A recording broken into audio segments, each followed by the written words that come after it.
আঁচনি, PM Kisan, ration card ইত্যাদি। এনেকুৱা এদিন আহিব এই 100 টকা বা 500 টকা দ্বিধাবোধ নকৰিব। তেওঁলোকে অকল নিজৰ কথাই ভাবিব, তেওঁলোকে দুখীয়া ৰাইজসকলৰ কথা ভাবিব, তেওঁলোকে আমাৰ নিজৰ স্বাৰ্থৰ কথাহে ভাবিব। গতিকে সন্মানীয় ভোটাৰ ৰাইজ, আপোনালোকে আপোনালোকৰ বহুমূলীয়া ভোটটো পদুম ফুলৰ ছবি দি মোক এবাৰৰ বাবে নিৰ্বাচিত কৰক। মোৰ জয় মানে আপোনালোকৰে জয়, আৰু আপোনালোকৰ জয় মানে এই গোটেই অঞ্চলটোৰে জয়, আৰু মোৰ পৰাজয় মানে আপোনালোকৰে পৰাজয়। আৰু আপুনি এনেকুৱা আৰু এখন আগুৱাই নিব পাৰিব। বহুমূলীয়া ভোট দি মোক এবাৰৰ বাবে নিৰ্বাচিত কৰক।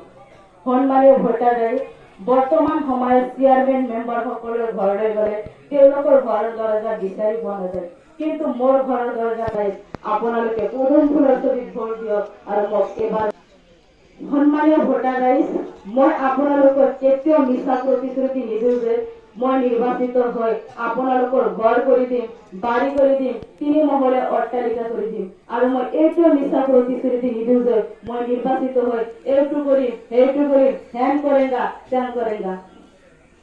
মই মোৰ শৰীৰত যেনেকৈ কলংকৰ দাগ বহিব নিদিওঁ, ঠিক তেনেকৈ অইন মাকৰ সন্তানৰ গাতত কলংকৰ দাগ বহিব নিদিওঁ।